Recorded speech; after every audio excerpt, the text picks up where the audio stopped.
In June 2009, Air France suffers the worst disaster in its history. Flight 447 crashes into the Atlantic, killing all 228 passengers and crew. Exactly what happened remains a mystery. Why would a well-operated aircraft with a well-trained crew suddenly disappear? Now, an independent team of investigators is on a quest to find answers. We just can't accept unknowns any longer.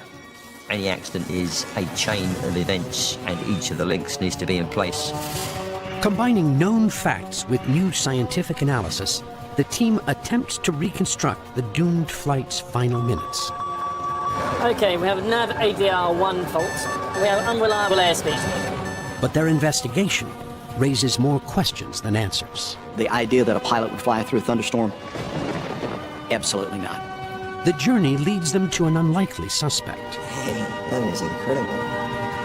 Why did a modern state-of-the-art airliner drop out of the sky? Right now on Nova.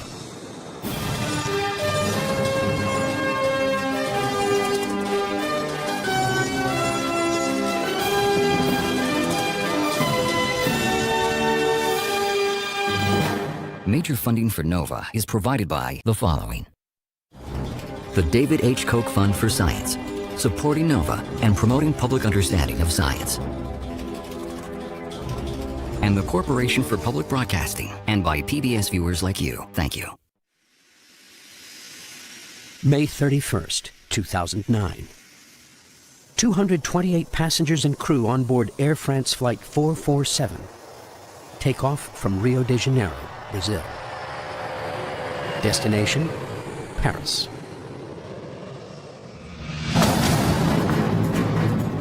Three hours into an 11-hour flight, the pilots make routine radio contact with Brazil Air Traffic Control.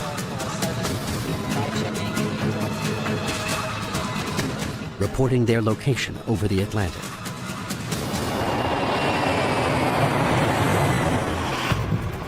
But 8 hours later, Flight 447 fails to arrive in Paris. French officials declare a state of emergency. We can only pray and hope. At the moment, we know nothing. It takes another 5 days before the wreckage is found. Among the debris, the tail fin, and 1,000 smaller fragments. Only 50 bodies are recovered. The remains of the other 178 victims and the crucial black boxes are still missing. The disappearance of Flight 447 remains one of the greatest mysteries in modern aviation history. The official French investigation has released 2 reports detailing the known facts. But they draw few conclusions about what caused the disaster. Now, NOVA has assembled an independent team of leading air accident investigators to find answers. The group includes experienced pilots. I have a sense of sadness, I have a sense of mystery. I want to understand it. Very unlikely that one single thing would bring down an aircraft. A weather expert. We really are limited to using mostly satellite data to understand what's going on. And a structural engineer. You're going to be forced to just look at whatever recovered pieces of the structure that you have. Completing the team, air accident expert Tony Cable. A veteran of investigations into the deadly Concorde crash in 2000. And the 1988 terrorist bombing of Pan Am 103 over Lockerbie, Scotland.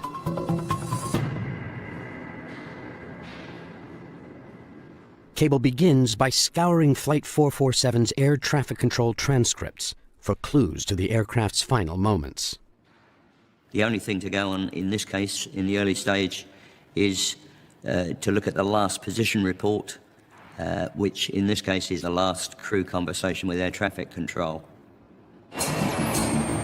The transcripts reveal nothing out of the ordinary. In the last radio message at 1:35 a.m., the pilots give their position and altitude. France 447 by checking Intel 0133, level 350. This puts Flight 447 350 miles off the coast of Brazil, exactly where it is supposed to be. A minute later, at 1:36, Brazil Air Traffic Control tries to reach them again to confirm when the aircraft is due to be handed over to Air Traffic Control in Senegal, Africa. There is no reply. But there's no cause for alarm. There are periods when you just cannot communicate with the ground station you want to communicate with. Atmospheric interference makes most high-frequency radio communications notoriously unreliable. Then, at 1:48, the flight disappears from Brazilian radar screens. But this is also not considered a problem. The Earth's curvature stops land radar tracking planes over a few hundred miles offshore. Once they're in the mid-Atlantic, every pilot knows they're on their own. Crossing somewhere like the South Atlantic from Brazil across to Europe, you're flying well outside the range of land-based radar. You do just feel a little bit more on your own. But in the case of Flight 447, air traffic controllers in Africa never pick up the flight. Over the next 6 hours, controllers from Senegal to Spain try unsuccessfully to locate the aircraft. Flight 447 is never seen or heard from again. The only information that was available was the last radio contact with the pilots. That is pretty close to mid-Atlantic. But Tony Cable notes another critical piece of evidence. The aircraft's flight computer, programmed to send automatic position reports by satellite, continues to transmit data.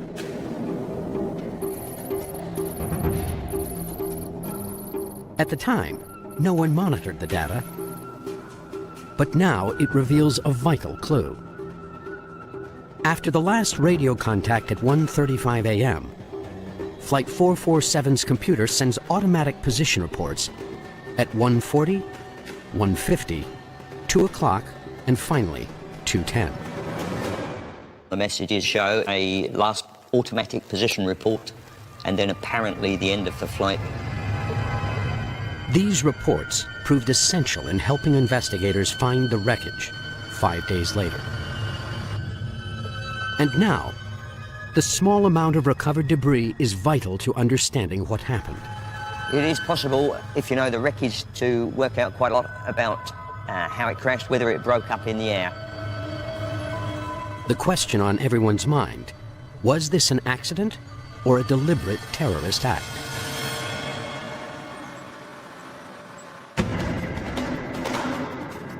The official investigation by French authorities is ongoing, so the team can't look at the physical evidence itself, but they have access to extensive photographic records.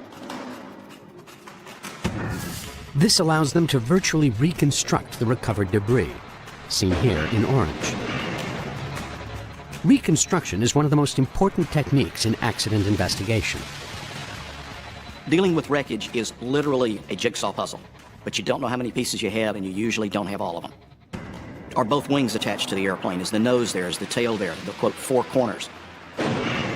You have to take what wreckage you have and reassemble it so that you can then begin to understand the forces that were actually on the airplane at impact and in its last moments of flight. Investigators used the same technique to uncover why TWA 800 crashed off New York in 1996, killing 230 people. Analysis revealed that the plane exploded in midair. Then pieces of debris drifted slowly down to the water with little further damage.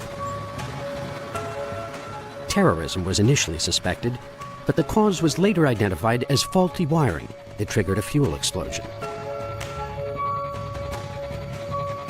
Structural engineer Jim Wildey was part of that investigation.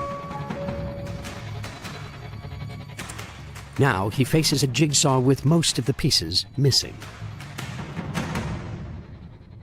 In this case, there's only a limited amount of structure that's recovered. It fortunately does tell enough of a story to at least give a clue as to what's going on with the airplane. 2 of Flight 447's 4 corners have been recovered. the tail fin, and nose cone. Wildey starts with the nose. If this piece was to come off the airplane and float to the water by itself, it wouldn't be going fast enough so that when it hit the water, it would be damaged really in any way. Flight 447's nose cone is severely deformed. What we see here is that this piece has been flattened, it's been crushed, it's been torn, and so this is a very clear sign that this piece was on the airplane when the airplane hit the water. The nose did not drift down slowly from the sky.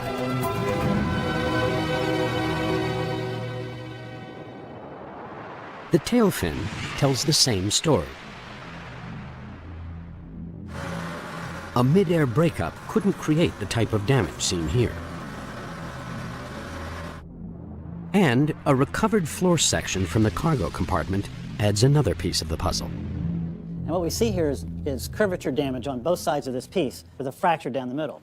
This damage is consistent with the airplane hitting relatively flat and with very high hydraulic pressure coming up from below and deforming this piece in the manner that's shown here. Analysis of the wreckage is clear. When Flight 447 hit the water, it was level and in one piece. Whatever the cause of the accident is, it better take into account the fact that this airplane is hitting the water relatively flat at a high rate of speed. Wildey's conclusion, Flight 447 didn't explode in midair. It fell out of the sky. But why? The aircraft is an A330, built by aerospace giant Airbus.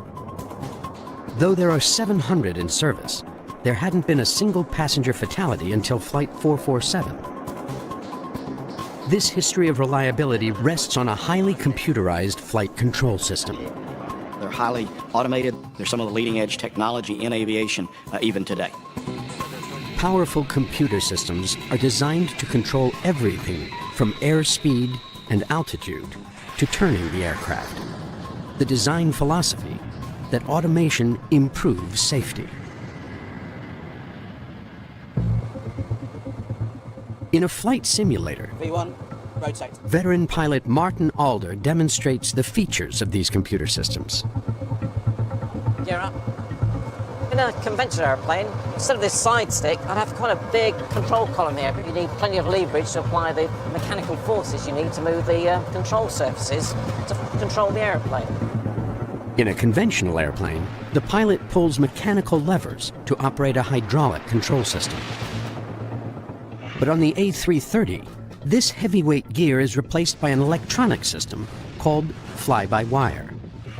The pilot tells the flight computer what he wants to do, but it is the computer that translates this intention into action and executes the maneuver. So if I want to go to the left, stick to the left.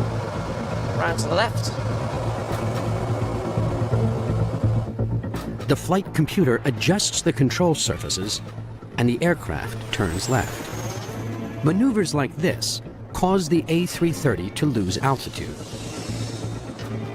So the advanced computer compensates by increasing power and pitching the nose up to provide the right amount of lift.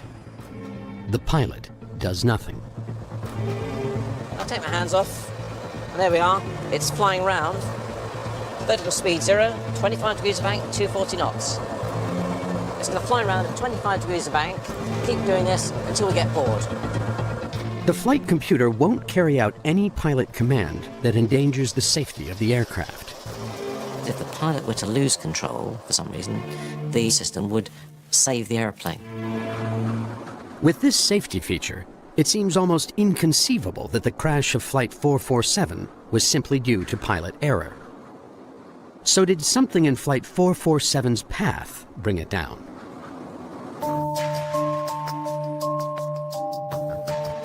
Cable hunts for clues buried in over 400 pages of data released by the French authorities and finds one crucial fact. There was thunderstorm activity in that area, quite a large trail across the flight path at the time that AF 447 went through. At 2:10 a.m., Flight 447 is in the vicinity of an Atlantic thunderstorm, 250 miles wide. Did it cause the crash?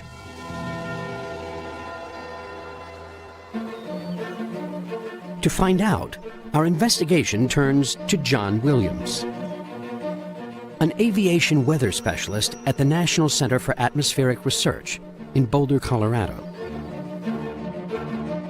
Williams has access to new satellite images taken by NASA on the actual night of the crash. They show a massive storm developing as Flight 447 approaches. I'll step through by 30-minute intervals, and you'll see these storm systems starting to grow. The final position of Flight 447 is marked on the top of the map. This storm system is hundreds of miles across and maybe 60 miles wide. Wow, look at the size of that growth right there. Pilots are trained to avoid large storms like this. The idea that a pilot would fly through a thunderstorm, absolutely not. Pilots, remember, at the front end of the airplane, the first people to meet any accident. We have a great incentive not to meet accidents. So why is Flight 447 flying straight into the storm? In daylight, the thunderclouds would span the horizon, towering from the ocean to 50,000 feet. But at night, the pilots can't see them, so they use onboard weather radar. This radar has a limited range of around 50 miles, and it can't see wind or lightning. It works by detecting the water and ice in storm clouds, but ice is 5 times less reflective than water, and pilots must continually adjust radar settings to see storms of different size and intensity. At the National Center for Atmospheric Research, Williams pores through the NASA satellite data from that night and makes an important find not mentioned in the French reports. And what you can see is that there's a small storm that, as they approached it, may have blocked their radar's view of the larger storm system, the more hazardous storm system behind. Williams' new theory, Flight 447's weather radar can't see through the smaller storm to detect the larger storm system building behind. You could find yourself in a position with this absorption of the signal where you are almost into the storm before the signal strength actually reflects the reality. This is crucial in understanding what happened to Flight 447. It's possible that by the time the pilots detect the now massive storm, they are already in it. You have no option but to take the least worst exit. The crew must ride it out. They face 2 potential threats. The first, lightning.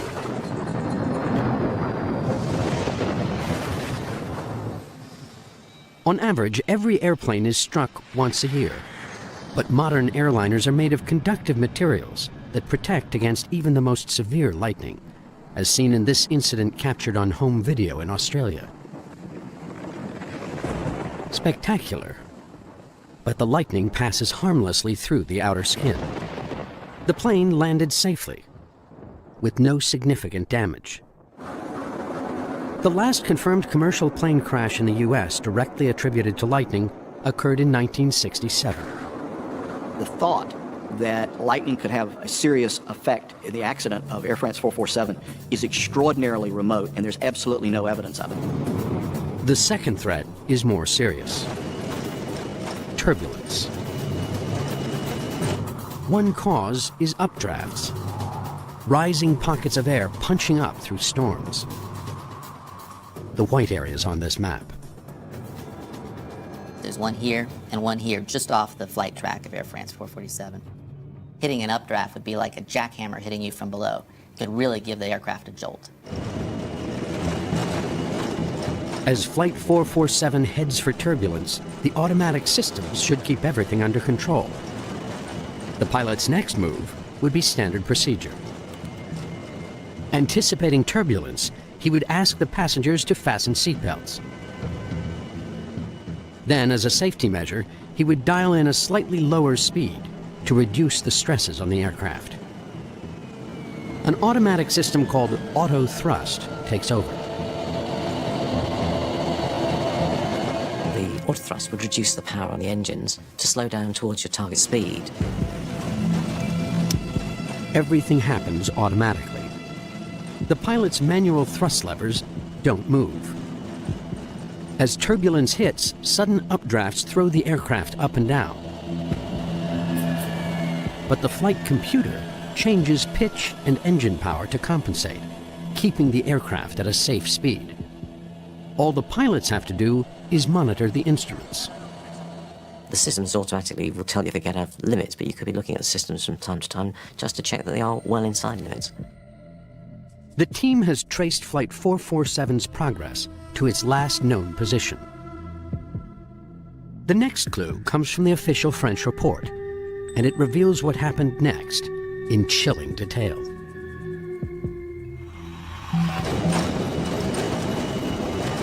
As the aircraft is navigating through the storm at 2:10 a.m., the flight computer sends a flurry of fault messages to Air France headquarters in Paris. We were fortunate that the aircraft, being one of the most modern, has a maintenance feature that automatically reports system anomalies, and it does it through a data link system called ACARS. Normally, these ACARS messages are designed for basic aircraft maintenance, so ground crews can fix minor faults quickly when the aircraft is on the ground. In simplistic terms, it's almost like SMS texting for aeroplanes. It's a way of sending simple text messages or numerical messages from the aircraft to the ground and back again, and it's used to send some very basic information. Airline crews on the ground don't usually monitor the data in real time. Often, the messages are downloaded just prior to the aircraft's arrival. But now, Flight 447's ACARS system messages reveal an incredible chain of events. It really is the last will and testament of the aircraft. Flight 447 suffers 24 critical faults in just 4 minutes and 16 seconds. You can just see an aircraft almost dying in front of you. Tony Cable decodes the data to reconstruct events second by second. The first one appears at 2:10 a.m. and 10 seconds. The first ACARS message that appears is autopilot off, and that indicates that the autopilot has disengaged on its own. There is a master audio warning, which is a real attention getter. With the autopilot off, the pilot must take manual control of the plane. 13 seconds later, another critical message. Flight control alternate law. This means that the automated system, which prevents pilots from making unsafe maneuvers, switches off. 24 seconds later, another alarm. Auto thrust off. It means that the system that normally automatically controls engine thrust to maintain airspeed and altitude is no longer working. The aircraft's automatic safety systems are shutting down, one by one. It must have been a very busy and confusing situation on the flight deck. Finally, at 2:14 and 26 seconds, just 4 minutes after the problems began, one final ominous message appears. The advisory cabin vertical speed message means that the pressurized cabin is descending at a high rate. In other words, the aircraft is descending at a high rate. Seconds later, Flight 447 crashes into the Atlantic. What could cause such a cascade of system failures? The reason for the autopilot kicking out is something that clearly needs to be established.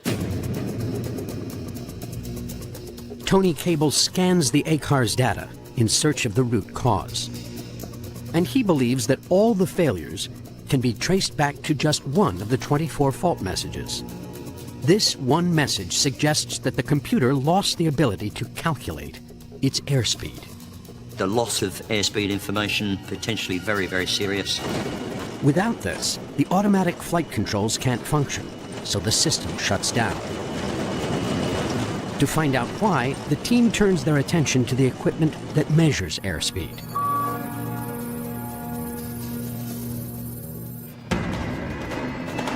All airliners measure airspeed using pitot probes. Forward-facing hollow tubes of metal just below the cockpit.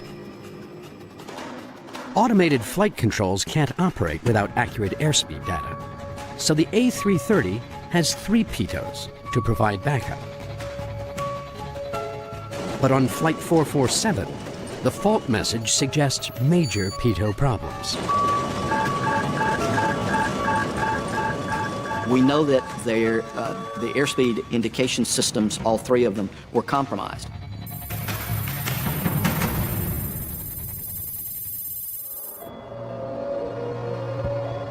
In the wind tunnel, Tony Cable tries to find out why. Okay, Cliff, can you take it up to 30 knots? We'll try this time. A sensor inside the pitot tube measures the pressure of the air rushing into its open end. The computer converts the pressure into airspeed, in this case, around 30 knots. But Cable can trigger a malfunction just by blocking the tube. The measured airspeed drops to 0.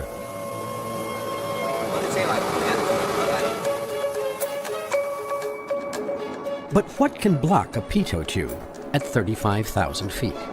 The pitot tube sticking out into the airstream means that it's vulnerable to being hit by ice and rain. It's a small device, small things pick up ice quicker than big things, so the pitot tube is prime candidate for picking up icing.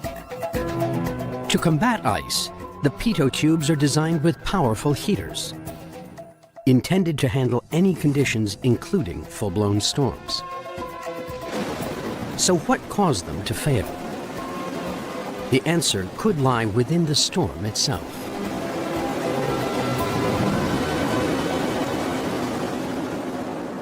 One of the things that we're interested in is what were the conditions at 35,000 feet? What kind of ice or liquid was there at that altitude? John Williams turns again to the new NASA satellite images. One of the first things we want to do is try to figure out what the temperatures were at that level. He creates a cross-section showing the temperature at different altitudes. What it shows, starting at the surface and going up to the top of the atmosphere, they were flying at this level here, and you can see that the temperatures were about 40 below at the time and location of the accident. Minus 40 may seem extremely cold, but in fact it's much warmer than is usual at 35,000 feet. These temperature readings suggest that an unusual phenomenon may have occurred. What we found out from this analysis is that it's possible that there was supercooled liquid water at the altitude of the aircraft. Supercooled water is a weird quirk of physics, where extremely pure water remains liquid at temperatures well below freezing. In 32 years' experience, Tony Cable has never actually seen this phenomenon up close. The purified water in these bottles is well below its normal freezing point, but it's still liquid. Ice crystals can only grow around tiny particles, like impurities or bubbles. When Cable inserts a metal tube,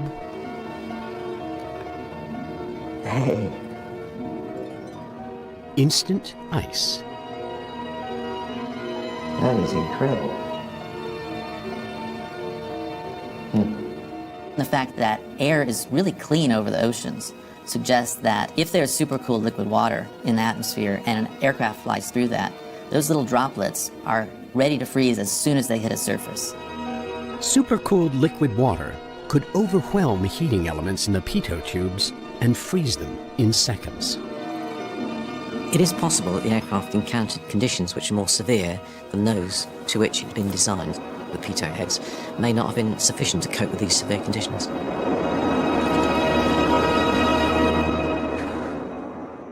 The team discovers that pitot tube failure is not uncommon.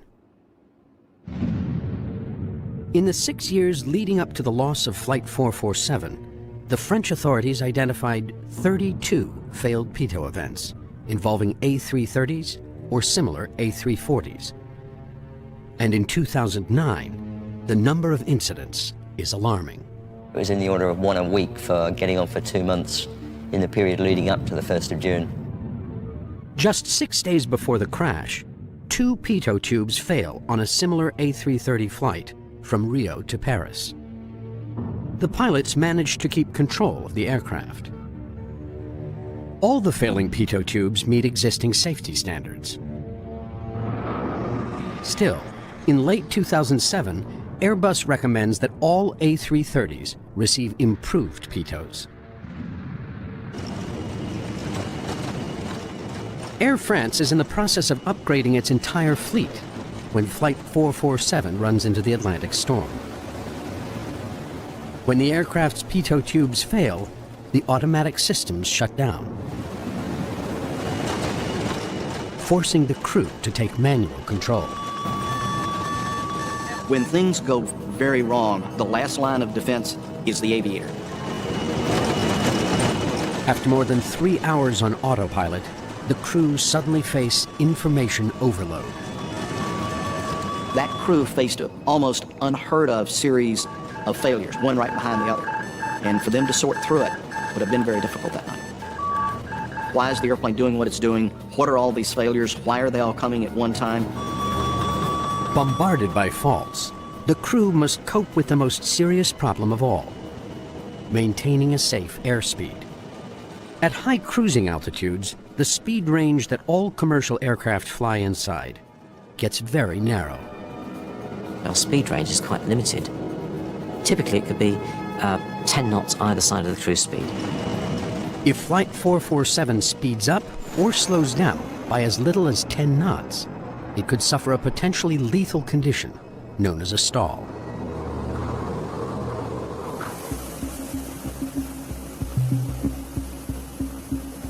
Tony Cable demonstrates what happens. Okay, Cliff, you ready to go? An aircraft gets its lift from smooth, streamlined airflow over the wings. If the aircraft slows, the angle of the wing must be increased to maintain lift. But too slow, and there's an angle where the airflow breaks up. If you disrupt that flow, the wing cannot produce lift. And that's really all a stall is it's a disruption of the airflow across the top of the wing. If it slows down, there's a tendency for the nose to come up, and at a fairly shallow angle, the wings will stall, the airflow breaks down, there's a loss of lift, and the aircraft begins to descend. But if too slow is a problem, so is too fast. If they don't know their airspeed, a pilot can overcompensate by speeding up. As an ordinary commercial airliner gets too fast, a shockwave develops on the wings. This can also disrupt airflow, triggering a stall. In either scenario, stalled wings could mean a dramatic, uncontrolled descent. The pilots must avoid slowing down or speeding up by as little as 10 knots. But with their pitot probes frozen, they have no way of knowing their precise airspeed. The ability for the crew to recognize if they were at the proper speed is going to be a much more complex problem now. But can this complex problem be solved?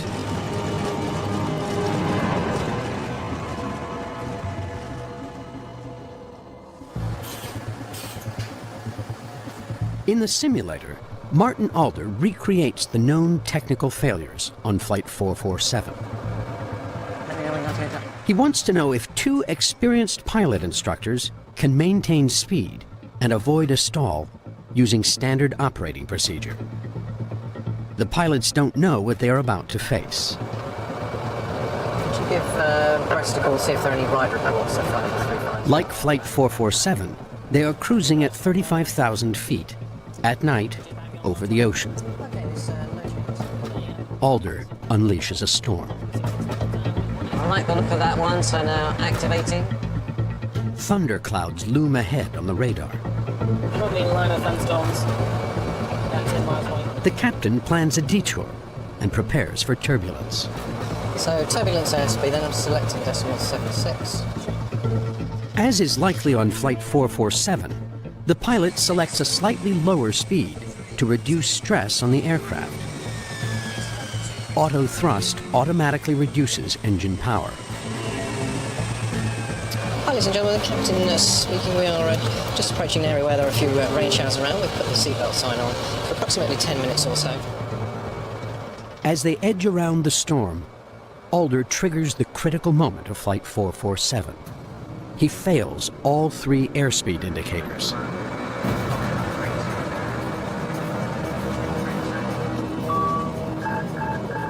Okay, we have a nav ADR1 fault. We have unreliable airspeed. The automatic flight control systems shut down. We're flying with no autopilot or port thrust. Okay, autopilot's off. I have control. You have control. If their actual airspeed rises or falls by as little as 10 knots, they could suffer a catastrophic loss of control. But the pilot uses standard procedures learned in training. He moves the throttle levers to set thrust at exactly 85%. And I'm selecting, I've got 85% set. Then he raises the elevators to pitch the nose up at precisely 5 degrees. With engines at 85% power and 5 degrees upward pitch, the aircraft should always settle at the same safe speed. It's quite possible to fly the aircraft to actually quite high standards of accuracy. Something in the region of about 5 knots or so of the desired target speed would be quite achievable for most crews. Do get radar contact with the next... Without airspeed indicators, pitch and power is a pilot's lifeline. These pilots ignore any fault messages until they are safely in control. Got 5 degrees on the standby, 4 degrees on the other. Flying the airplane is the prime objective. No matter how attractive the messages might be to anyone on the flight deck, you both concentrate on ensuring that the person who should be flying the airplane is flying it and flying it in a manner which is safe. Okay, so we've got what I think is basic control of the attitude. We're bumping a little bit with the weather, but generally that's safe. With no reliable airspeed indicators, maintaining pitch and power can get them to the nearest airport. The emergency is over. That's it. Finished. Martin Alder's simulation shows that a safe speed can be maintained, even if all 3 pitot probes fail.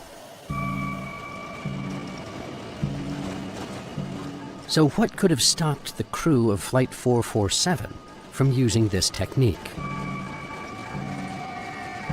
Airbus pilot John Cox believes he has identified the answer. If they were just entering an area of choppy air, they may very well have been slowing the airplane down.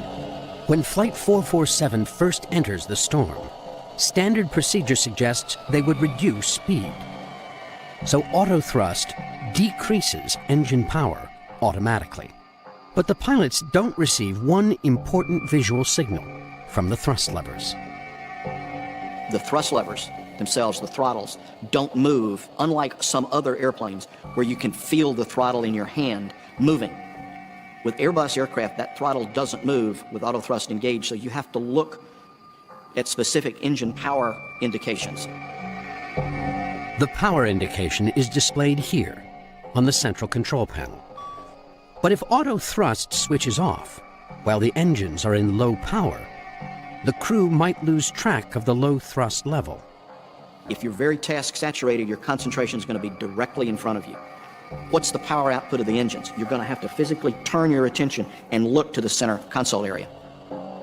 This is not going to be done as frequently as looking at the things right in front of you. It's certainly going to be in the scan. The question is how often. The aircraft is now nearer the lower end of its safe speed range. But overloaded by fault warnings, the crew might not realize they need to increase power.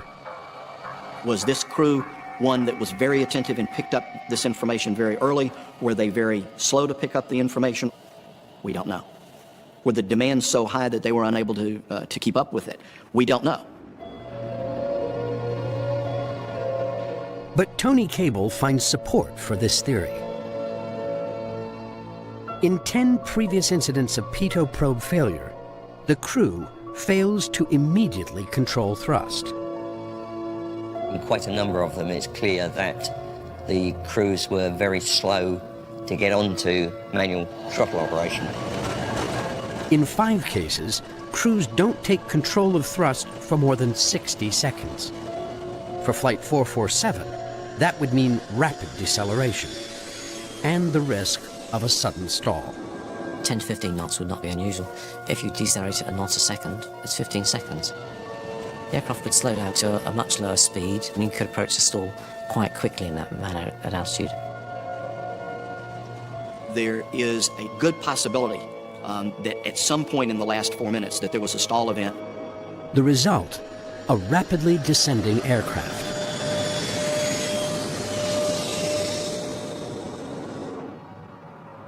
However, a stall is not necessarily fatal. There are recovery techniques. The procedure is full thrust on both engines, reduce the pitch attitude, and the aircraft will then resume normal flight. By pitching the nose down, the pilot restores smooth airflow over the wings and escapes the stall. But a stall can be an extreme event. If they were in a condition that it fully stalled, oftentimes when the nose breaks, they'll roll off on a wing. And that's a pretty aggressive maneuver when the airplane does that. That could mean that Flight 447 violently rolled to one side, more like a fighter jet than a passenger airliner. Most airline pilots have limited experience dealing with this type of event. And complex automatic flight controls mean they do little hands-on flying. For Tony Cable, this reliance on automation highlights a larger flight safety issue. In recent years, the single biggest cause of accidents has become loss of control accidents. Modern aircraft are packed with automated flight controls. But are these automatic systems creating modern pilots who are ill-equipped to recover manual control in a crisis? It has raised the question about whether the situation is actually being made worse by the increase in automation, whereby crews don't get a great deal of opportunity to manually fly the aircraft. Standard airline flight simulators don't have the freedom of movement to recreate a severe stall. It moves up and down something like 5 to 10 feet on jacks, and that's the limit of its movement. This evidence suggests that if Flight 447 did suffer a critical stall, the crew faced an extreme challenge. A year after the accident, the search for Flight 447's black boxes continues. It's like looking for a shoebox in an area twice the size of New York City, 15,000 feet underwater. The only way that we're going to find complete and total understanding of what happened to that airplane is if we're fortunate enough to get the cockpit voice recorder and digital flight data recorder. However, using the available evidence, our independent team has pieced together the possible chain of events. No single link is fatal in itself, but together they provide a plausible scenario for the mystery of Flight 447. Around 2 a.m., Flight 447 flies into a huge Atlantic storm. A possible reason, it is hidden from the aircraft radar by a smaller storm. We believe that the aircraft was probably in an area of turbulence which had been challenging to fly. It's possible the storm contains supercooled water that ices up the aircraft. What's possibly unusual in this storm is to have supercooled liquid water this high up in the atmosphere. As a result, vital airspeed indicator systems freeze. There is little doubt that the airspeed systems failed in some fashion, probably due to icing, and that the aircraft went out of control from that point. The automatic flight systems fail, forcing the pilots to take control. They were faced with multiple warnings, multiple system failures at night over water, unbelievably challenging environment. In similar prior incidents, pilots don't follow standard procedure by taking immediate control of the vital thrust levers. Crews can be very slow to get onto operating the throttles manually, which is very essential, of course, to maintain a decent airspeed. If they lose or gain too much airspeed, a high-altitude stall would be outside most airline pilots' experience. got from 35,000 feet, lost a huge amount of height in a short period of time, and hit the water. It is a compelling theory. But without the black boxes and their vital data, there can be no definitive proof. We do need to solve it. Aviation does not do well with unsolved mysteries. We need to understand what happened that night out over the Atlantic.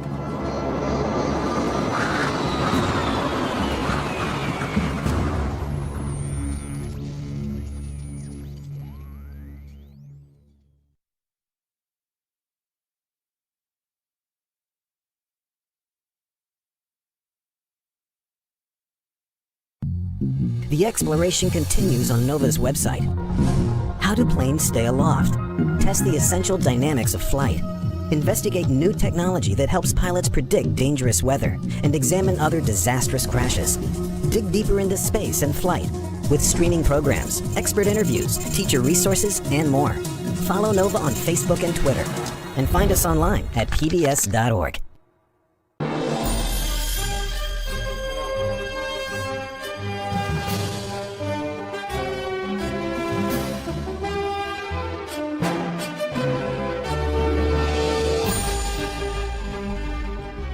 This NOVA program is available on DVD at shoppbs.org or call 1-800-PLAY-PBS.